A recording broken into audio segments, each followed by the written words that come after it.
Innal hamdalillah nahmaduhu wa nasta'inuhu wa nastaghfiruh wa na'udzu billahi min shururi anfusina wa sayyiati a'malina may yahdihillahu fala mudilla lahu wa may yudlil fala hadiya lahu asyhadu an la ilaha illallah wahdahu la syarika lahu wa asyhadu anna Muhammadan abduhu wa rasuluhu amma ba'd.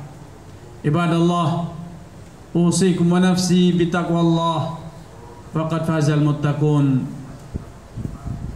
Qala Allah azza wa jal qad aflaha man zakkaha wa qad khaba man dassaha. Ibadallah, sebagai umat manusia kita sadar bahwa raga kita sakit, bahwa raga kita bisa cacat, bisa lumpuh, raga kita juga bisa mati. Sehingga kita semua berusaha untuk selalu hidup sehat. Ketika ditimpa penyakit, buru-buru berobat, khawatir kalau penyakitnya semakin menjadi-jadi dan akhirnya menjadi penyakit yang kronis ataupun berat. Namun siapakah dari kita yang sadar bahwa jiwanya pun bisa sakit, jiwanya pun bisa cacat, jiwanya pun bisa mati sebelum raganya mati. Banyak dari kita yang hanya peduli dengan kesehatan jasmaninya, lupa kalau ternyata rohaninya telah sekian lama menderita sakit.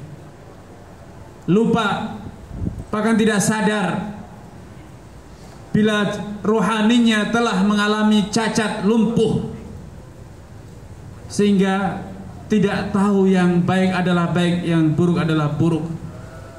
Yang tersisa dalam dirinya adalah kecanduan terhadap dosa dan maksiat. La ya'rifu illa ma usyriba min hawa. Dia tidak kenal, dia tidak peduli kecuali hawa nafsu yang telah membelenggu dirinya. Innal abd idza aznaba dzamban, kata Nabi sallallahu alaihi wasallam, kalau kita berbuat dosa, maka nukita fi qalbi nuktatun sauda, dalam diri kita, dalam jiwa kita akan dititikkan satu nuktah berwarna hitam. Kalau dia kemudian sadar dan kembali beristighfar, saqwala qalbuh, jiwanya pun akan kembali bersih, suci, putih, bersih. Namun kalau dia kembali berbuat dosa dan mengulangnya dan terus mengulangnya, tidak segera sadar dan kembali, maka ya'luhur ran, pada suatu saat nanti jiwanya akan dikuasai oleh jelaga. Bukan jelaga karena pembakaran, akan tapi jelaga akan dosa dan kemaksiatan. Sehingga bila jelaga betul-betul telah menutupi hatinya, dia tidak lagi mengenal yang baik adalah baik, yang buruk adalah buruk. Baik baginya adalah hawa nafsunya, buruk baginya adalah yang menghalangi dan bertentangan dengan hawa nafsunya. La ya'rifu illa ma usyriba hawa. Dia tidak mengenal yang baik kecuali apa yang telah menjadi hawa nafsunya. Ibadallah, Allah subhanahu wa ta'ala menggambarkan kondisi orang-orang yang semacam ini, orang-orang yang jiwanya telah mati, lumpuh, dengan beberapa gambaran. Kadang digambarkan bagaikan binatang, inhum illa kal an'am, tidaklah mereka itu, taubahnya mereka itu kecuali bagaikan binatang, balhum adal, bahkan lebih buruk. Dalam ayat lain digambarkan bahwa innaha la ta'mal absar walakin ta'mal qulubul lati fis sudur. Artinya bukan mata mereka yang buta, tetapi jiwa mereka, kalbu mereka yang ada dalam dada mereka telah mati, telah menjadi buta. sehingga tidak bisa lagi melihat tanda-tanda keagungan Allah, tidak lagi bisa mengenali tanda-tanda keesaan Allah Subhanahu wa ta'ala. Yang hanya dia lihat, yang ingin dia saksikan adalah hawa nafsunya. Ibadallah, begitu keras ancaman Allah Subhanahu wa ta'ala, dan begitu buruk gambaran Allah Subhanahu wa ta'ala tentang orang-orang yang telah mengabaikan jiwanya, menelantarkannya, sehingga jiwanya mati, buta, tuli, walaupun dia merasa dirinya benar-benar mendengar sehat walafiat, walaupun dirinya merasa bahwa pandangannya tajam, padahal tidaklah demikian. Dia tidak bisa melihat kecuali yang sesuai dengan hawa nafsunya. Dia tidak tergugah untuk menyaksikan kecuali yang selaras dengan hawa nafsunya. Penglihatannya tidak menuntunnya, tidak menunjukkan kepadanya hal yang berguna. Pandangannya bahkan merasa sakit, lelah, tidak lagi mampu melihat kebaikan, karena pandangannya hanya bisa menikmati kemaksiatan dan kemungkaran.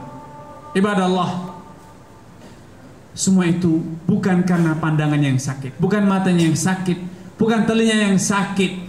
Yang sakit dan bahkan mati adalah hatinya. Kalla bal rana ala qulubihim ma kanu yaksibun. Si hatinya yang menjadikan mereka semua terjerumus dalam neraka akibat dosa-dosa mereka adalah diawali dari jiwa mereka yang telah dibelenggu, telah diselimuti oleh dosa-dosa kemaksiatan yang telah mereka kerjakan. Ibadallah, betapa sering kita berkata, apa salah saya? Apa dosa saya? Betapa sering kita mengatakan, berbisik dalam jiwa kita seakan mengumpat dan menghujat Allah Azza wa Jalla, ya Rabb, aku telah berdoa kepadamu. Ya Rabb, aku telah meminta, aku telah berbuat kebajikan, tapi mengapa masih saja engkau mengujiku, menimpakan musibah kepadaku, mendatangkan bencana kepadaku? Seakan-akan kita merasa diri kita telah suci. Ibadallah, ya, budaya merasa suci, budaya merasa bersih, budaya merasa tidak bersalah, budaya merasa dirinya berharga, bermartabat di hadapan Allah, itu adalah budaya iblis.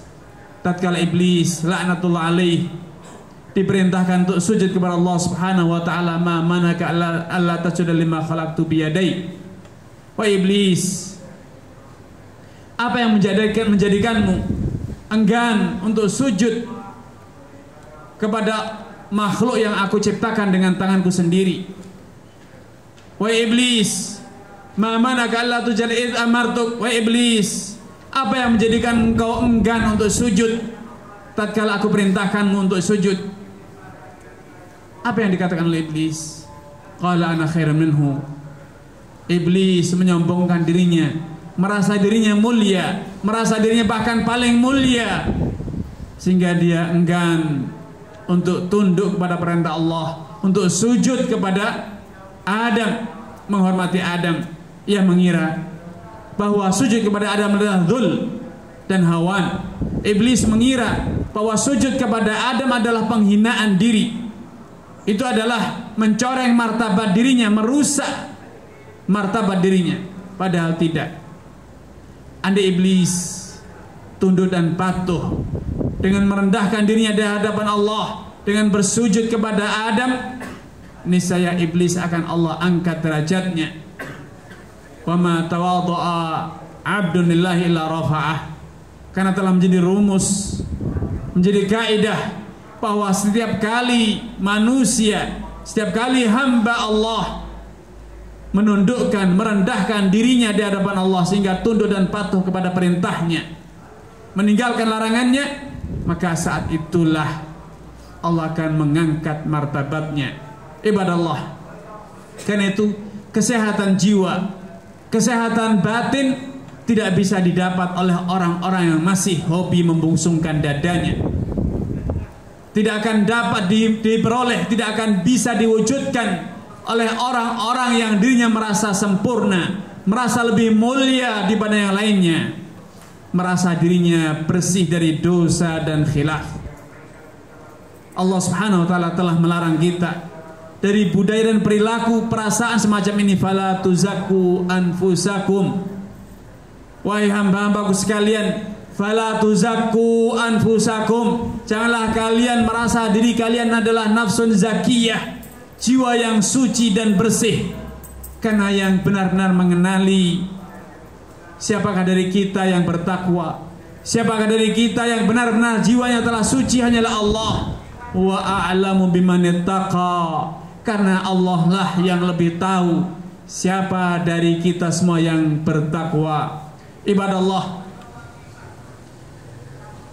membersihkan raga kita semua peduli, kita telah selalu melakukannya. Kotor sedikit saja baju kita, badan kita, maka kita segera tergugah untuk membasuhnya. Tidak cukup dengan air, kita mencari sabun. Tidak cukup dengan sabun, bahkan dengan pemutih. Tidak cukup dengan pemutih, bahkan kita datangkan cairan-cairan, bahan-bahan yang bukan malah membersihkan fisiknya saja, bahkan mensterilkan yang tidak kasat mata. Tapi siapa dari kita yang melakukan hal yang sama?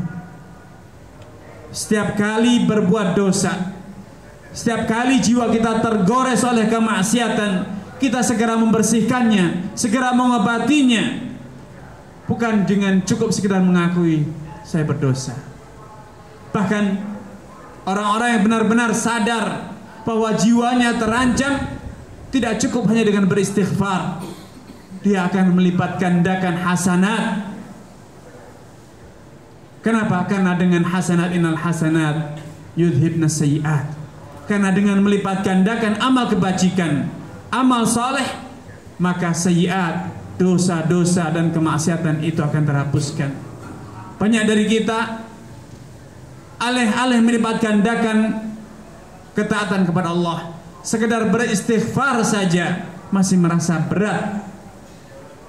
Dan bahkan sebagian kita merasa cukup dengan sekali atau dua kali beristighfar. Sedangkan dahulu Nabi SAW, orang yang telah dijamin oleh Allah Azza wa Jal diampuni dosanya yang telah lalu dan yang akan datang, mendapatkan jaminan akan mendapatkan al-maqamul mahmud, kedudukan yang paling tinggi kelak di hari kiamat. Apa yang beliau lakukan? Inilah astaghfirullah fil yaumi mi'ata marrah. Aku itu sungguh beristighfar, bertobat kepada Allah satu hari 100 kali. Bahkan dalam riwayat lain, astaghfirullah fil majlisil wahid mi'ata marrah. Aku beristighfar kepada Allah dalam sekali duduk dalam satu majelis 100 kali. Ibadallah, spirit menyadari bahwa diri kita adalah diri yang kotor, jiwa kita adalah jiwa yang kotor, selalu ada pada diri orang-orang yang soleh, orang-orang yang muwafaq, orang-orang yang akan mendapatkan ampunan dari Allah Subhanahu wa taala. Adapun merasa dirinya suci, merasa dirinya telah mencapai kedudukan yang mulia di hadapan Allah, sempurna, sehingga tidak lagi perlu merasa beristighfar, sehingga merasa istighfar yang telah cukup untuk menghapuskan seluruh dosanya. Mereka adalah orang-orang yang akan merugi, orang-orang yang akan celaka, orang-orang yang akan terhina dunia hingga akhiratnya. Karena itu ibadallah, marilah kita muhasabatun nafs. Kita sadari bahwa kita belum banyak amal soleh, dan sebaliknya kita masih terus-menerus bergelimang dalam dosa. Ibadallah, kalaupun kita telah beramal soleh, maka ketahuilah belum ada jaminan bahwa amal soleh kita diterima Allah Subhanahu wa ta'ala. Dan kalaupun kita telah beristighfar, maka belum sepenuhnya ada kepastian bahwa istighfar itu betul-betul lahir dari dalam jiwa kita, berangkat dari pengakuan dan penyesalan yang tulus dan tekad untuk tidak mengulanginya. Betapa sering kita mengatakan astaghfirullah hanya di lisan, sedangkan batin kita tidak. Sedangkan batin kita masih ketagihan dengan dosa dan kemaksiatan. Sedangkan dalam diri kita belum tumbuh rasa khauf, takut kepada Allah Azza wa Jal. Karena itu ibadah Allah, betapa pentingnya kita untuk muhasabatun nafs. Hasibu anfusakum qabla an tuhasabu wazinu anfusakum qabla an tuzanu. Demikian pesan Amirul Mukminin Umar bin Khattab. Selalu hisablah, bermuhasabahlah kalian sebelum kalian dihisab kelak di hari kiamat. Timbanglah diri kalian sebelum kalian ditimbang kelak oleh Allah Subhanahu wa taala di hari kiamat. Ibadah Allah, orang-orang yang muwafaq, mendapatkan taufik dari Allah Subhanahu wa taala, setiap kali dia berbuat dosa, dia akan merasa dosa dia itu besar, karena dia tidak melihat kecilnya dosa, tetapi dia senantiasa menghadirkan dalam dirinya betapa agungnya Allah yang dia berbuat dosa kepadanya. Orang yang bertakwa tidak ada baginya saghirah, dosa kecil, karena setiap dosa adalah bentuk pembangkangan kepada zat yang maha agung, yang maha pedih siksanya, yang maha keras murkanya. Orang-orang yang bertakwa tidak pernah merasa bahwa dosanya kecil, karena dia senantiasa ingat bahwa Allah Azza wa Jal adalah zat yang paling sempurna dan paling luas karunia-Nya. Ia senantiasa bergelimang dalam kerahmatan dan kenikmatan-Nya, sehingga dia sadar tidaklah pantas sekecil apapun dosa dia lakukan kepada zat yang telah memberikan segala bentuk kenikmatan kepadanya. Ibadallah, aqulu ma sami'tum wastaghfirullah li wa lakum wa li sa'iril muslimina min kulli dhanb innahu huwal ghafurur rahim.